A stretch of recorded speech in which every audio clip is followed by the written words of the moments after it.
It was supposed to be a simple appointment, one final meeting to settle my husband's estate.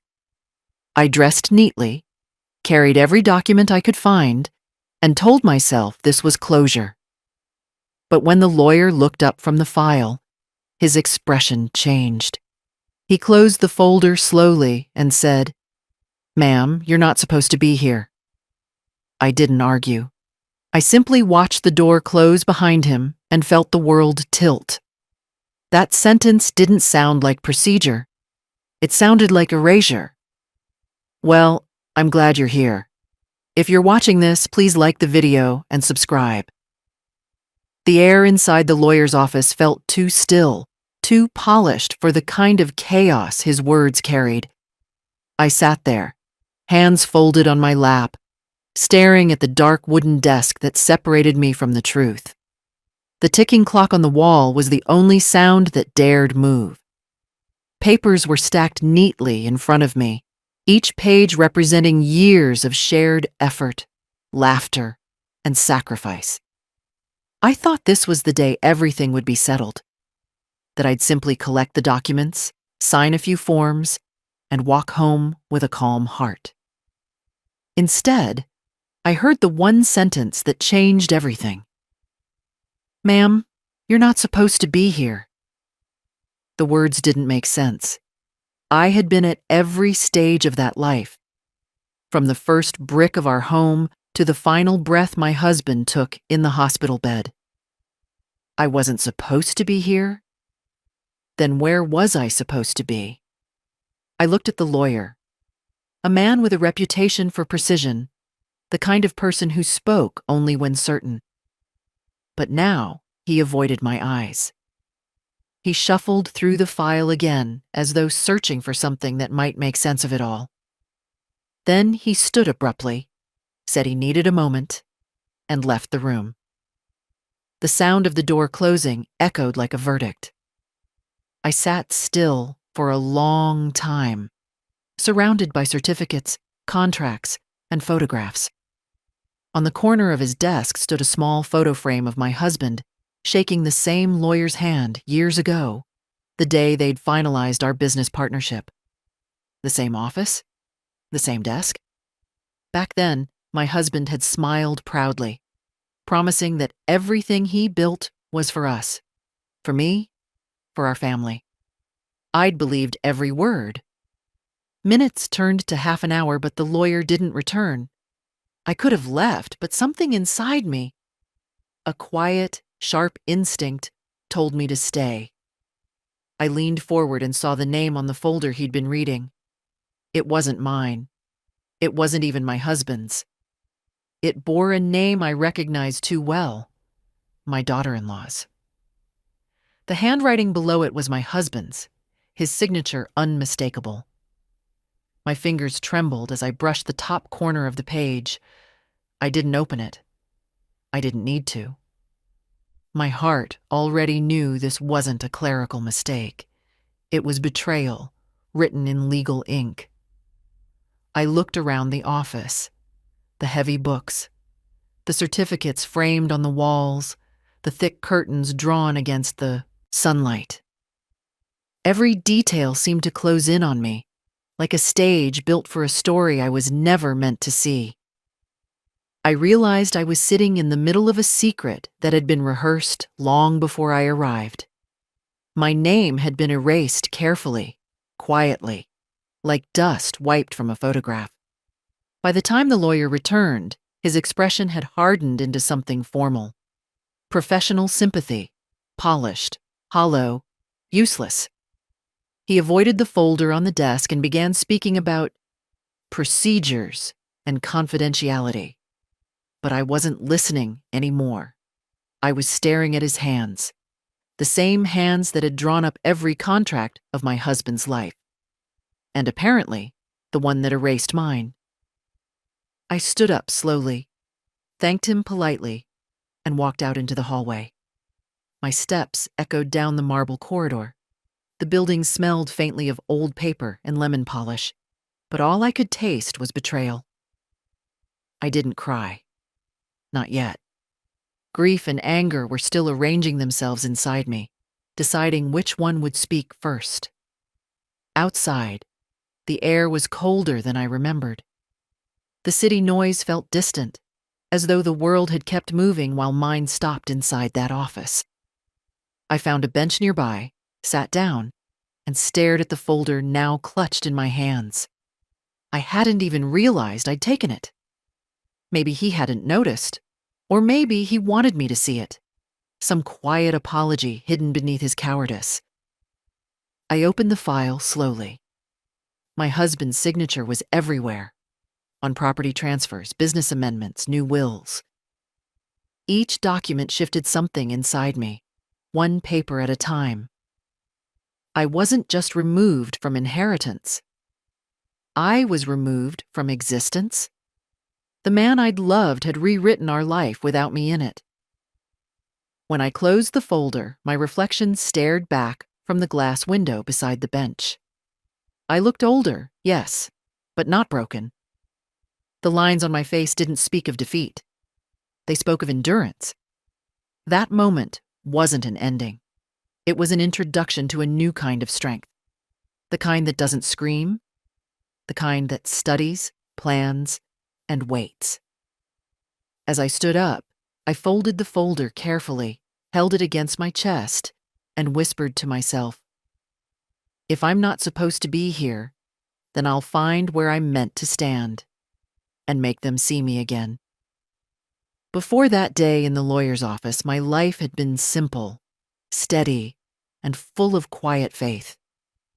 For 40 years, my husband and I shared everything. The good, the bad, and the unremarkable. We started with nothing more than a rented flat and a second-hand car that coughed every time it climbed a hill. I worked long shifts at the post office while he built his small construction business from scratch. Every night, we met at the kitchen table, counting coins, paying bills, and promising that one day all this effort would make life easier. It did. Slowly, brick by brick, check by check, we built something that looked like security. The house we bought together became more than shelter. It was our story written in wallpaper and paint. I still remember the first night we slept there. The floorboards creaked under our laughter, and we promised we'd grow old in that home. That promise was the foundation of everything that followed. He took care of the numbers. I took care of the people. I remembered birthdays, neighbors, employees, and every small thing that made our lives human. He handled the contracts, the bank loans, and the taxes. I trusted him completely. There was never a reason not to. He would often say, "You worry about love, I'll handle the rest." And I believed that was partnership. A fair division of roles. When we had our daughter, the house filled with even more purpose. We made sacrifices together, skipped holidays, took extra work, and saved every spare dollar for her education. Every choice we made was for her future. He used to say she'd never have to struggle like we did, and I was proud of that dream. I didn't realize that someday that same dream would be used as the reason to push me aside. As years passed, success came quietly. His company grew, clients trusted his word, and our home became the kind of place where people gathered every Sunday for tea and stories. But success does strange things to people. It builds comfort and sometimes distance. He became more guarded, more private with his papers. I thought it was just the stress of age or maybe fatigue. I didn't see what was truly happening, the slow shift from ours to his. There were signs, of course, small ones. He stopped showing me the accounts.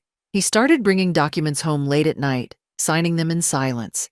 He'd tell me, "It's just routine." Once I asked if I should keep a copy of something, and he smiled and said, "No need. I've got it covered." Those words, said with warmth then, now echo with cold irony. I realize now that trust can sometimes be the perfect blindfold. Still, I never doubted him. Even when he fell ill and I took over his appointments, I believed everything was in order. The lawyer who later told me I wasn't supposed to be there, he had been a familiar face at our dinner table once. I used to pour him tea when he visited. We'd laugh about small things, and my husband would call him the man who keeps me out of trouble. I didn't know he'd one day keep me out of my own life. When my husband passed, grief hit like a storm, sudden, heavy, and endless. But I had no time to fall apart. There were funeral arrangements, condolences, and formalities to handle. Through it all, my daughter and her husband stood by my side, though I could sense her restlessness, her eagerness to move on to the next stage. I assumed it was just youth, impatience dressed as practicality. I never imagined that she and my husband had already been preparing that next stage without me. I spent those first weeks in widowhood replaying my life like an old film reel. Every scene looked the same. Love, loyalty, trust. I had never betrayed anyone, never hidden money, never spoken ill of my family. So when I finally sat in that lawyer's office expecting to close the chapter with dignity, I thought I was walking into an ending built on honesty. Instead, I realized that somewhere in those 40 years of marriage, my story had been quietly rewritten. My husband had slowly redrafted the terms of our life together, replacing promises with signatures I never saw. He hadn't taken my love away. He'd taken my place in the legal world that defines what's yours and what isn't. Looking back, I understand how it happened. Love made me gentle. Loyalty made me blind. And trust, the very thing that kept us together, became the tool that cut me out. But that realization didn't destroy me. It hardened me. It taught me that survival isn't about holding on to the life you had. It's about reclaiming the one that's rightfully yours. That day, I stopped being a widow waiting for fairness and became a woman ready to uncover the truth that had been buried under ink and lies. The days following that meeting felt like walking through fog. Every step I took seemed to sink into uncertainty. I had always believed that when someone dies, what remains is clarity. The will, the paperwork, the memories. Instead, I found myself surrounded by confusion that grew heavier with every passing hour. After leaving the lawyer's office, I spent 2 nights staring at my dining table covered in documents, bills, letters, and old files I'd once filed neatly. My husband had been the organizer. He kept everything in order with labels and dates written in his clean, mechanical handwriting. But now, as I went through the drawers, I noticed something strange. Whole sections missing. Certain bank statements were gone. Property deeds had been replaced by copies without my name. It was as if someone had been editing my life quietly, 1 page at a time. The next morning, I called the lawyer's office again, demanding copies of all legal documents related to my husband's estate. The assistant on the phone paused for a long time before responding. Her voice trembled slightly as she said, "I'll have to check if you're authorized to receive them." Authorized? The word sliced through me like a knife. I had lived every part of that man's life. How could I now need permission to access it? I drove to the office myself, holding on to the steering wheel as though it were the only solid thing left. When I arrived, the receptionist smiled nervously, offering me tea I didn't drink. After a few minutes, the same assistant from the call came out with a thin envelope. "These are the available documents," she said. Her eyes wouldn't meet mine. The envelope felt too light. Heartbreak rarely comes heavy at first. I sat in the lobby, opened it, and began to read. My heart sank as I scanned the names. My husband's was there, neat as always. But next to it wasn't mine, it was my daughter-in-law's. Line after line, her name appeared beside his. On property deeds, business accounts, even insurance. My name was missing completely, erased like chalk from a board. I flipped through the pages faster, desperate to find one that said Margaret. Just one. There was none. I walked out of that office without saying a word. The sunlight outside was too bright, the world too normal. People hurried by, laughing, talking, living. None of them knew that, in that moment, I had become a stranger in my own story. At home, I sat on the edge of the bed I'd once shared with my husband. I replayed every decision, every conversation. When had this begun? When did my trust become permission to erase me? I remembered the nights he'd stayed late at the office, the sudden visits from our daughter-in-law under the excuse of helping him manage his health. I'd thought it was kindness. Now I saw it for what it was, calculation wrapped in concern. I began making calls to banks, to government offices, to property registries. At each step, I hit the same wall. You're not listed as an owner. The house we built, the business we grew, the savings we accumulated, none of it legally existed for me anymore. Each call ended with the same sterile tone of sympathy. I stopped answering their polite apologies and started writing things down. Every date, every name, every missing page. By the third day, the confusion had transformed into something colder and clearer. The truth was now undeniable. My husband had rewritten his estate without telling me. My daughter-in-law had helped him, perhaps convinced him it was just a practical update. But the result was deliberate, a complete removal of my rights. And the lawyer, the same man who had handled our affairs for decades, had allowed it to happen in silence. I realized then that confusion was their strongest weapon. If they could keep me uncertain, unsure, lost in paperwork and disbelief, they could control everything. But confusion can only last so long before it hardens into resolve. I wasn't a fool. I had built a life once. I could rebuild a defense now. I gathered every old record I still had, letters, contracts, invoices, and spread them across the floor. My name appeared there again and again, signed beside his in the early years when everything had been equal. Proof of partnership. Proof of contribution. I began organizing them into folders. One for the house, one for the business, one for the investments.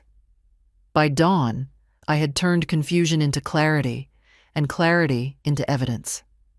That morning, I looked into the mirror and said aloud, "They've tried to erase me from paper, but they can't erase me from memory, and memory can be proof too." For the first time since the lawyer had closed that file, I felt steady again. I was no longer the woman waiting to be told what she was owed. I was the woman ready to remind the law and my family, who had built everything they now called theirs. When I returned to the lawyer's office for the second time, I was not the same woman who had sat trembling in that chair a few days before. My heart no longer raced with confusion. It pulsed with purpose. I carried a folder of my own this time, filled with papers that bore my name, my handwriting, my worth. Every step I took through that hallway sounded firmer, louder, as if the floor itself needed to hear that I was still here. He looked surprised when I walked in.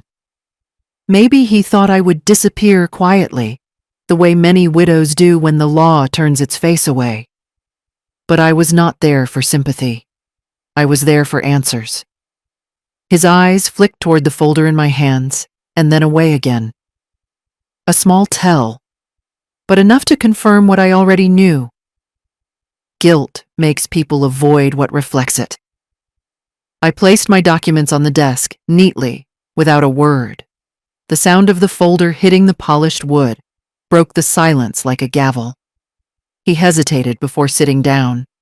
I could tell he was rehearsing words in his head, phrases that would sound legal enough to hide the truth. "Mrs. Lewis," he began, adjusting his tie, "I understand this has been distressing, but your husband's wishes were very clear." I didn't let him finish. I pushed the first document toward him, an old property contract from the year we bought our first house. My name sat proudly beside my husband's, both in signature and title. I could see his eyes widen slightly. Then I slid another.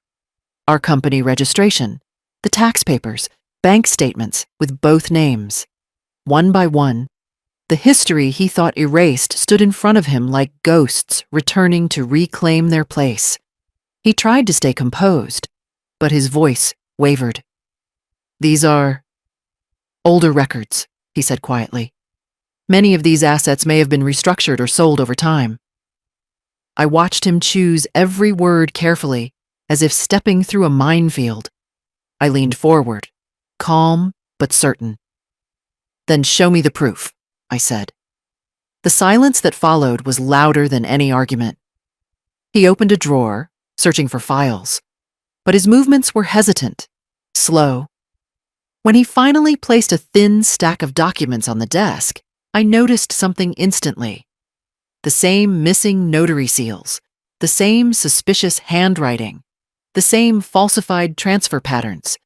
They weren't legitimate. They were imitations of legality, polished lies dressed as truth. He sighed, closed his eyes for a moment, and finally said it. The truth I had been walking toward all week. My husband had come to him months before his death, accompanied by my daughter-in-law. He had instructed the lawyer to revise the will and property titles for estate convenience, but the lawyer had suspected something was wrong. The husband's hand shook, his speech slurred, and most of the changes were dictated, not written. Still, he followed orders, hiding behind the excuse of professionalism. When I asked why he hadn't called me, he looked down and whispered, "Because she told me not to." She, my daughter-in-law. The same woman who had once hugged me in the hospital corridor and said, "We'll take care of everything for you." I realized then that she already had everything except me. I didn't shout. I didn't cry. I simply leaned back and let the silence work for me. Shame, when left to breathe, becomes heavier than any accusation.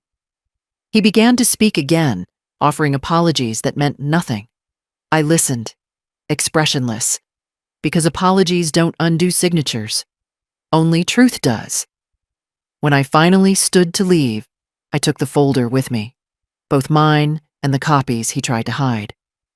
Before walking out, I turned back and said, "You once helped us build our life. Now, you've helped bury it. But I'll dig it out, legally, properly, and completely." As I stepped into the corridor, the light from the window hit the polished floor, and for the first time in days, it didn't feel cold anymore. It felt like clarity. Betrayal had a name now, and that meant it could be faced. I wasn't just a forgotten widow. I was a witness to my own erasure, and I had the proof to reverse it.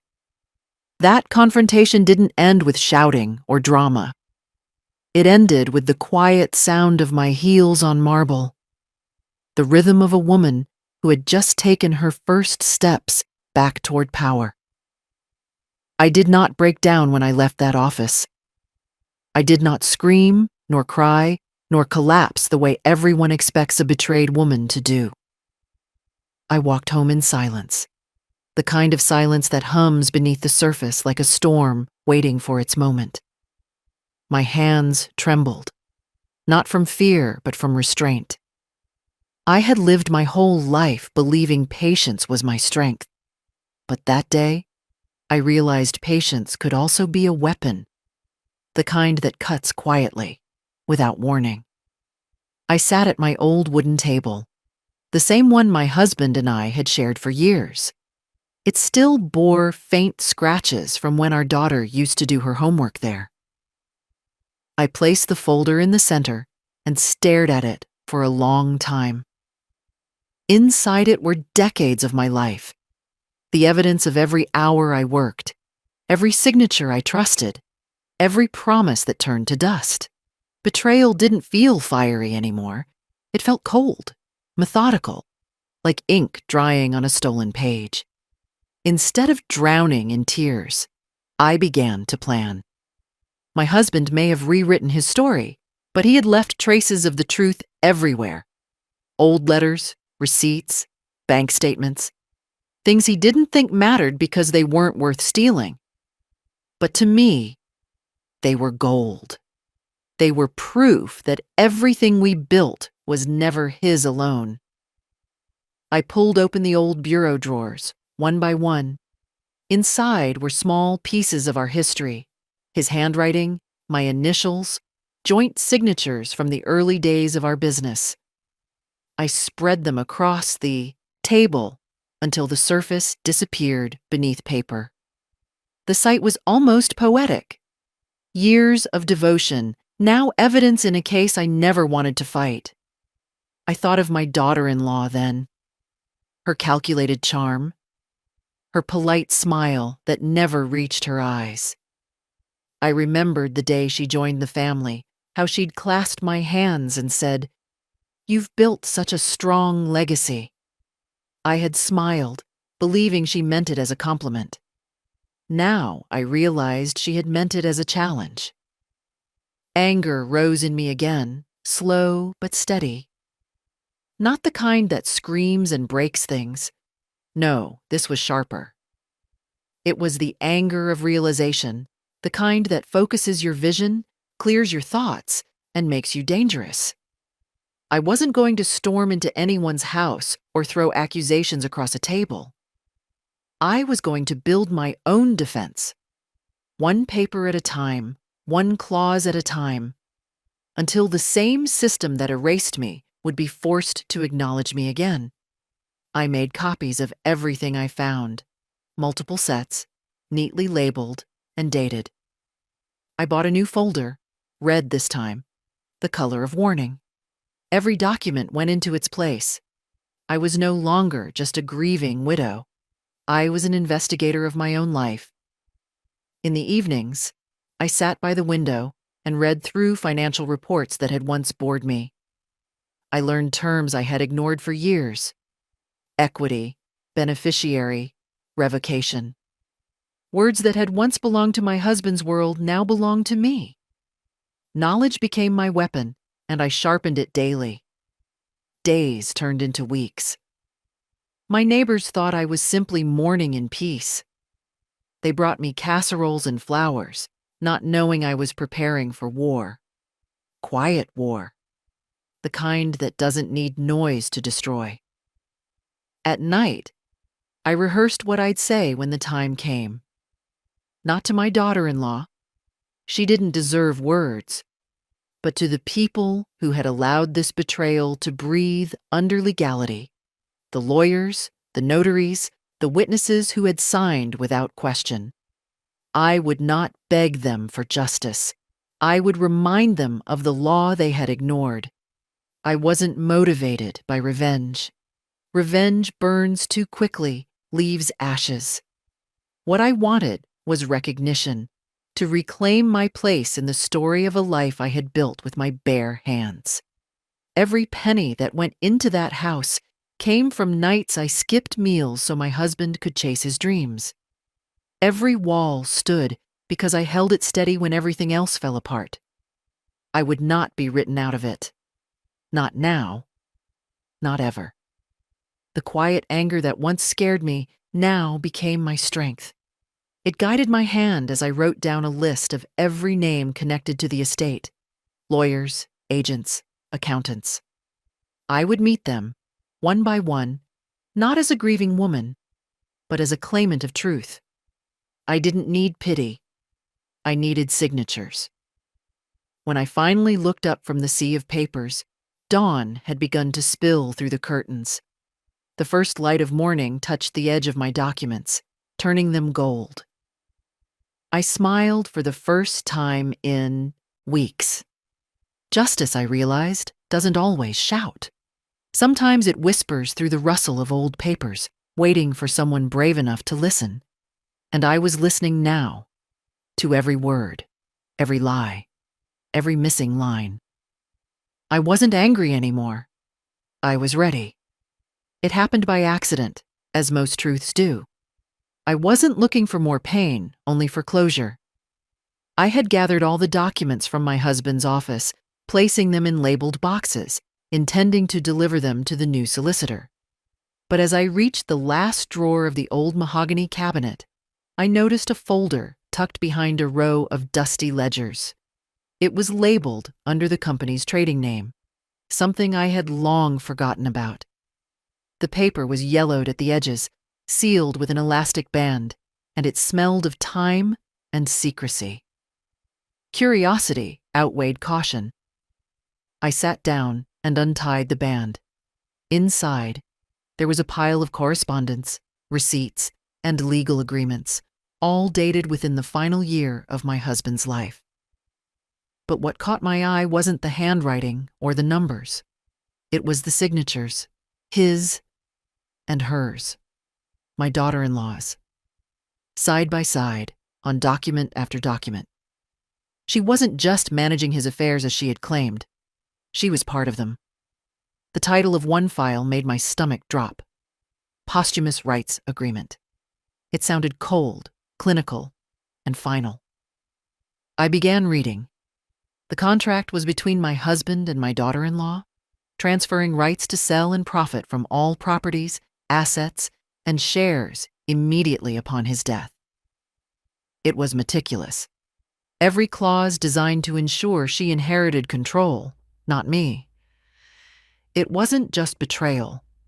It was strategy. But then my eyes caught a detail that changed everything.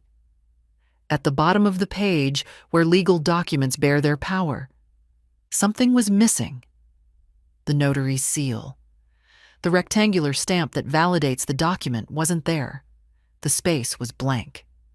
The document was never legally finalized. It was a draft, a blueprint for theft that never reached completion. My hands shook as I turned the next page. It was the same. Unsigned by any legal witness, missing key seals, dozens of copies of fraud, all incomplete. I leaned back, breathing slowly, letting the gravity settle. My husband had been weak, perhaps manipulated, perhaps misled, but she had been deliberate. She had orchestrated this with precision, preparing to erase me with the very pen I had once bought for him as an anniversary gift. Yet her arrogance had left behind what arrogance always does, a mistake. As I continued reading, I found letters attached between the lawyer and my daughter-in-law. She had written to him repeatedly, insisting the process be rushed before my husband's health worsened. "He trusts me to handle the details," she wrote. The lawyer's replies grew colder and shorter with time. One note even said, "This cannot proceed without Mrs. Lewis's consent." That single sentence was my salvation. I placed the papers carefully back into the folder, my hands steady now. The discovery didn't make me cry. It made me certain. I wasn't dealing with a misunderstanding. I was dealing with a conspiracy, a legal one, crafted by someone who thought I was too soft, too naive to ever dig this deep. I called my new solicitor that afternoon. When he heard the details, he asked me to scan and send copies immediately. Within an hour, his reply arrived. "This contract has no legal standing. It cannot override joint ownership or marital rights. You have leverage now, Mrs. Lewis." Leverage. Such a small word for something that felt like resurrection.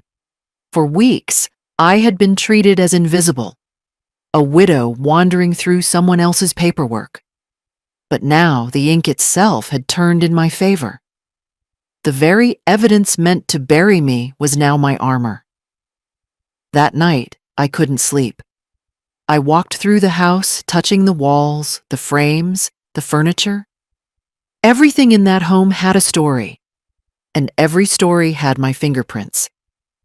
They had tried to erase them, but no document could undo the history that built those walls.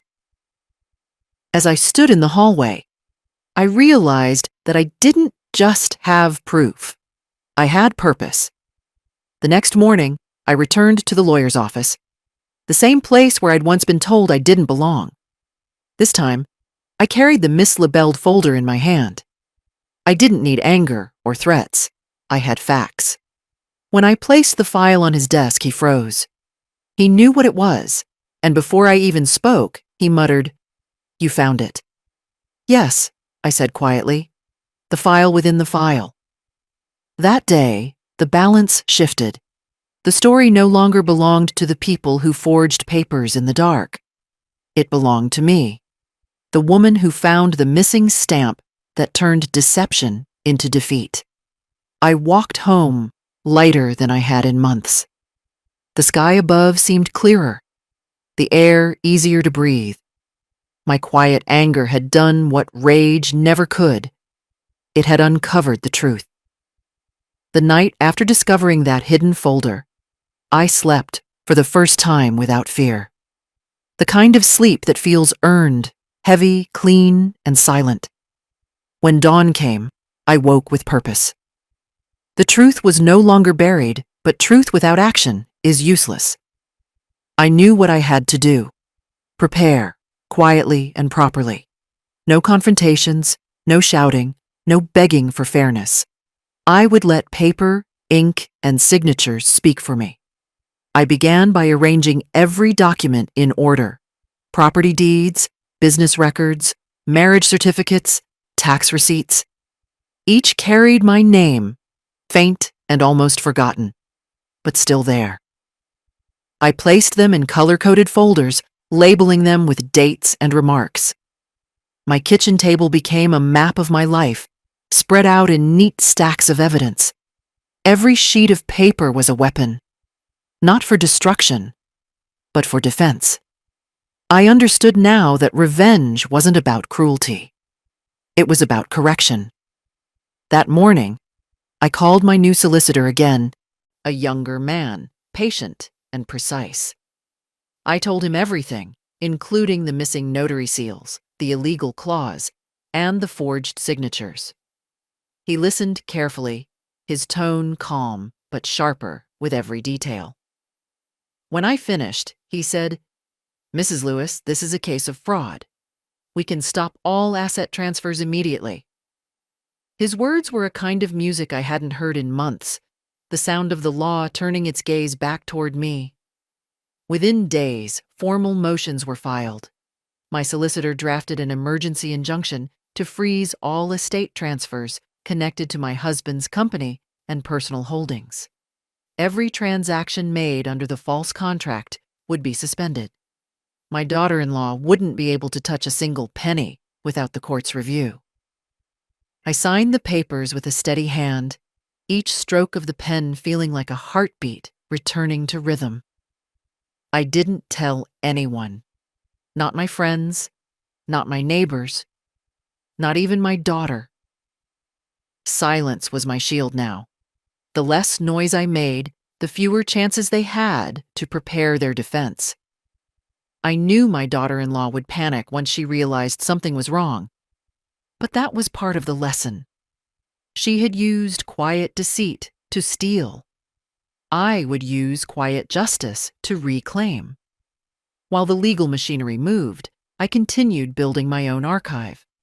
I visited the local registrar's office and requested certified copies of our marriage and property records.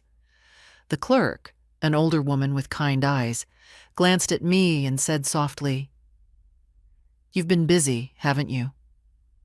I smiled faintly and replied, "It's about time." Back home, I stored every copy in a fireproof safe I had bought years ago but never used. I made duplicates and sent one sealed package to my solicitor and another to a trusted friend. No one could make my history disappear again, not with so many copies in existence. I had been erased once. It would not happen twice. Weeks passed, and the air around me changed. I could sense movement behind the scenes, whispers between lawyers, canceled meetings, anxious calls. The same people who once ignored me were now checking their files twice, afraid of what might surface. I received an official notice from the court confirming that all my husband's assets were frozen until further verification. I read it slowly, savoring every word. My existence had been restored, not by begging, but by evidence. My daughter-in-law called me that evening. I didn't answer. Her number appeared again and again, but silence was the only reply she would get. I imagined her sitting in the house she thought was hers, wondering how everything slipped away. But it hadn't slipped. It had simply gone back to where it belonged. In those days of preparation, I learned something profound. The law isn't cold, it's quiet. It moves slowly, deliberately, but when it arrives, it leaves no space for lies. I didn't feel vengeful anymore. What I felt was balance, a long-delayed correction, finally aligning with truth.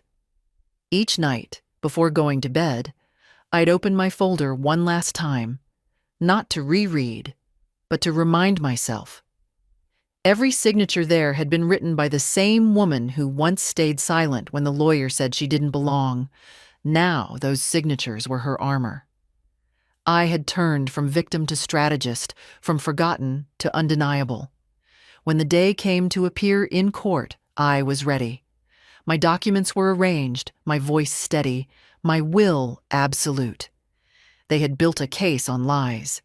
I had rebuilt my life on proof, and I knew as I closed my folder one final time that the next chapter wasn't about what they took.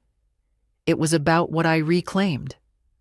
The day of reckoning arrived quietly, like all important days do. There was no thunder, no drama, only a cold morning, a courthouse hallway that smelled faintly of paper and coffee, and the sound of my shoes against the floor. I carried my red folder close to my chest, the same one that had become my lifeline. Around me, lawyers whispered, clerks shuffled papers, and the hum of justice moved unseen. I felt neither fear nor pride. I simply felt ready. When they called my name, I stood and walked into the courtroom. Across the aisle sat my daughter-in-law, poised, polished, pretending to be calm. Her eyes met mine for a second, and for the first time, I saw something new in them: uncertainty. The arrogance that had once filled every glance was gone. The mask was cracking. She had come dressed like victory, but victory wasn't hers anymore. The judge took his seat, a man of few words, his expression unreadable. My solicitor placed the red folder before him, each document perfectly arranged. The opposing lawyer tried to delay, claiming that the contract they held was valid and binding. But the moment the judge opened the file, the tide shifted. The missing notary seal, that small, forgotten mark, changed everything. I watched the room as the truth unfolded.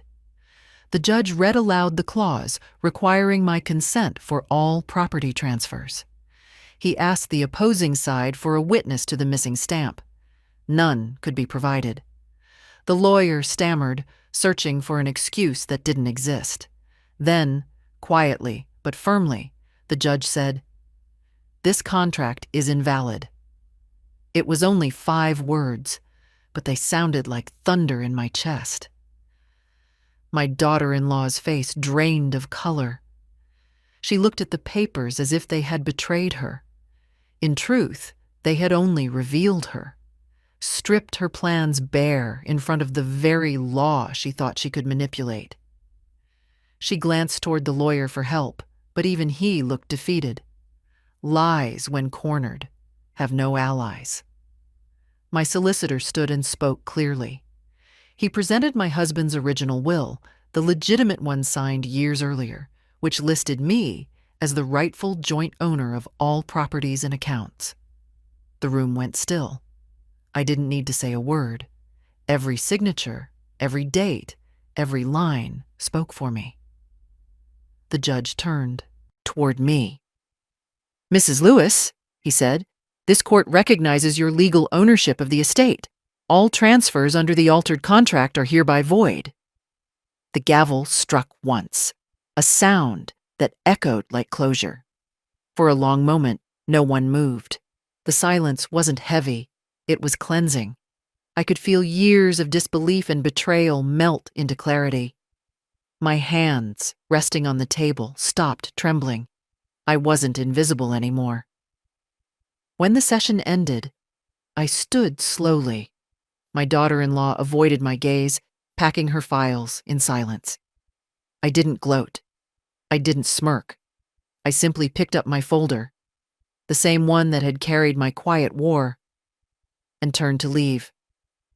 But as I walked past her, the lawyer who once told me, "You're not supposed to be here," rose to his feet and said softly, "Mrs. Lewis, I owe you an apology."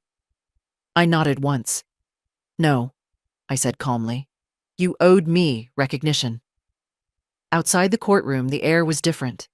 It felt lighter, sharper, like winter air after a storm. My solicitor congratulated me, but I barely heard him.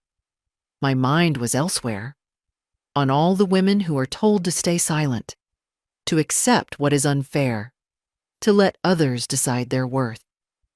That morning, I had stood not just for myself, but for every one of them.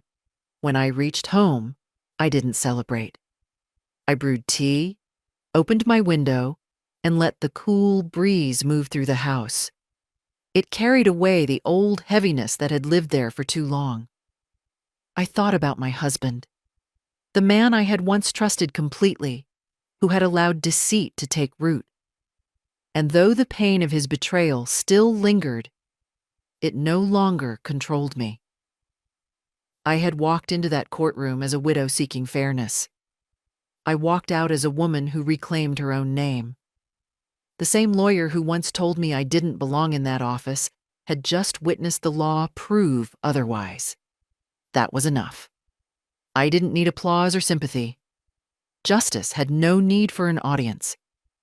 That night, as the sun dipped low, I placed the red folder on my bookshelf, between an old family photo and a vase of lilies. It wasn't just a file anymore. It was a monument. Proof that silence, when guided by truth, is stronger than noise. The weeks following the court case felt strangely quiet. No more phone calls, no legal letters, no unexpected knocks on the door. The chaos that had once surrounded my life was gone, replaced by something new: peace. Not the kind that comes from winning, but the kind that comes from surviving. The weight I'd carried for years finally lifted, and for the first time, I could breathe freely in a home that was truly mine. The first morning after the verdict, I woke to sunlight spilling across the floor. It felt different, cleaner, lighter, almost forgiving. I brewed tea and sat by the window, watching the street outside.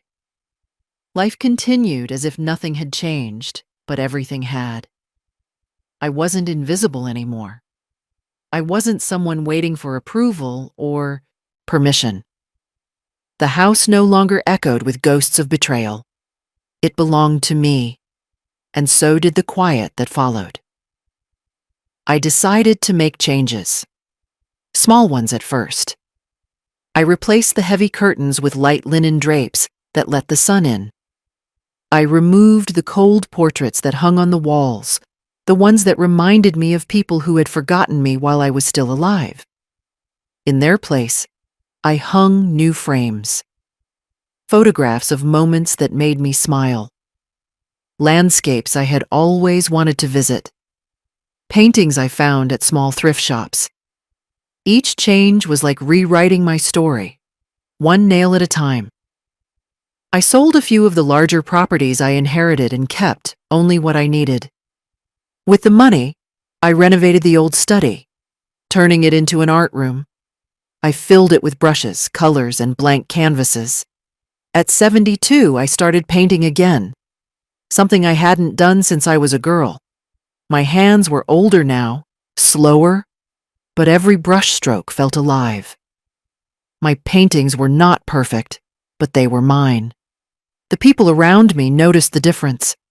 Neighbors began visiting more often, not out of curiosity, but out of genuine warmth. They brought flowers, cakes, and stories. They said I looked lighter, as though I'd shed years of sadness. They were right. I had finally stepped out from the shadow of deceit. As for my daughter-in-law, I never saw her again after that day in court. She sent letters at first, long, tearful ones filled with apologies and excuses. I never replied. Words without accountability mean nothing. My son, however, came once. He stood at my gate for a long time before I let him in. He didn't come to defend her or himself. He came because he realized the cost of silence. We sat in the living room, the same one where he and his wife had once discussed taking over what was mine. This time, he spoke softly, not as a man claiming power, but as a boy remembering who had raised him. I didn't forgive him that day, but I listened, and that was enough for now. Time has a way of healing things if you stop feeding the pain. Slowly, I allowed peace to replace anger.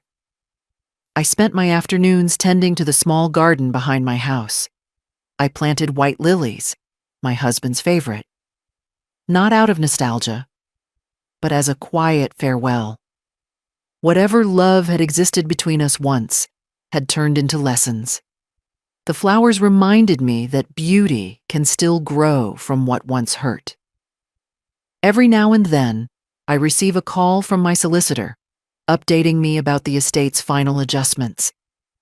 His voice always carries a hint of admiration when he says, "You handled everything with remarkable grace, Mrs. Lewis." I smile, but never correct him. Grace wasn't something I planned. It was simply what remained after I ran out of tears.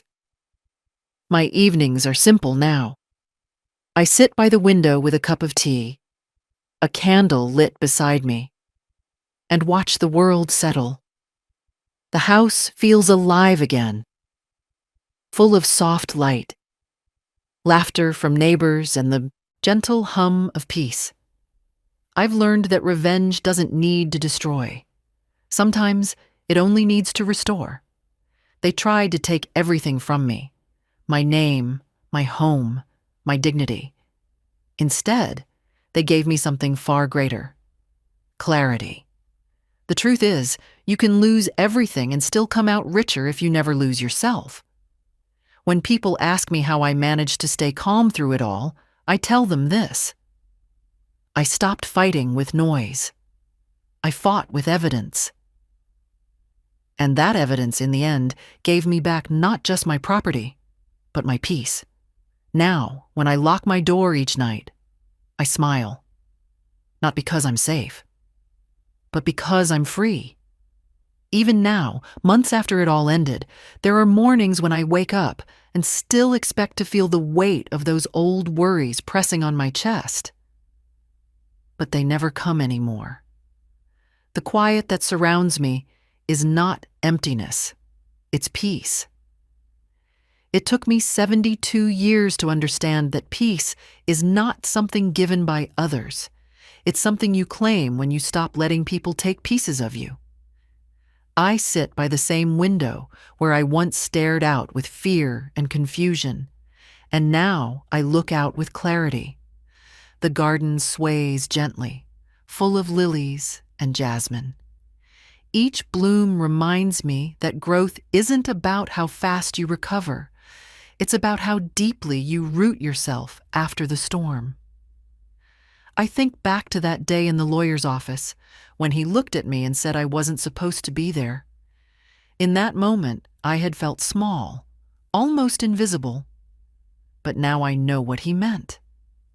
I wasn't supposed to be there as the woman they thought I was.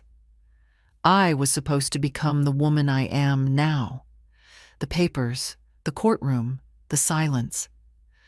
All of it taught me something I wish I'd known earlier. Love without respect is just obedience dressed as kindness. I spent decades serving others, believing that sacrifice was the same as loyalty. But loyalty without boundaries is surrender. I had given everything: time, strength, even identity. And in the end, they mistook it for weakness. I realize now that the world doesn't owe you gratitude for your goodness. You must build your own dignity and protect it, even from those you love most. Sometimes, people from the old neighborhood still ask about the court case. They whisper, "You must have felt good winning." But they don't understand. It wasn't about winning. It was about being seen again, being acknowledged as the woman who built, not the one who begged. Justice isn't sweet. It's quiet, almost solemn. When you finally get it, you don't cheer. You just breathe easier. At night, I often walk through the house, touching the walls that once echoed with arguments and fear. Now, they feel warm again. The ticking clock, the creak of the wooden floor, even the sound of rain outside. All of it feels like the rhythm of a home healed. There's power in simple things once they're yours again. I sometimes think about my husband, about the man I loved fiercely, and the man who betrayed that love quietly. I don't hate him anymore. Hatred binds you to the same pain that broke you.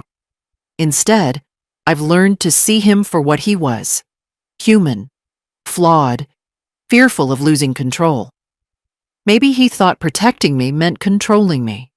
Maybe he thought he was doing the right thing. But life doesn't forgive the hands that silence love. The only thing that lasts longer than betrayal is truth. And truth has a way of finding its way home. As for my daughter-in-law, I hear she moved away. I wish her no harm. I hope she learns that greed ages faster than guilt. My son visits sometimes. He helps with groceries, trims the hedge, sits quietly for tea. We don't talk about the past anymore. Some wounds heal best without words. Sometimes he brings me flowers. I never ask if they're from guilt or affection. It doesn't matter. They still bloom in my vase, and that's enough. I've begun writing again. Small reflections, bits of my story, fragments of memory. I keep them in a journal by my bedside, not for others to read, but so that one day when I'm gone, someone will find them and understand that silence can be powerful. But truth, spoken with calm, is unstoppable. When I look at myself in the mirror now, I see someone I never knew before. Older, yes, but stronger, steadier, wiser. My reflection no longer looks like a survivor. It looks like someone who rebuilt. I often think of what I'd tell anyone going through something similar. A woman betrayed by her own family, dismissed, erased. I'd tell her this: you don't need to raise your voice to reclaim your life. You only need to stand where they told you not to. And so, as I sit here now, sipping my tea with the evening light falling across my table, I think about that moment when the lawyer said, "Ma'am, you're not supposed to be here." And I smile, because maybe I wasn't supposed to be there that day. But I was meant to be here now, telling you this story. If you're watching this, remember, I didn't fight with rage. I fought with reason. I didn't seek revenge. I sought recognition. And in the end, that was enough. Tell me, if someone tried to erase your name, would you walk away quietly or walk back in until the world remembered who you were?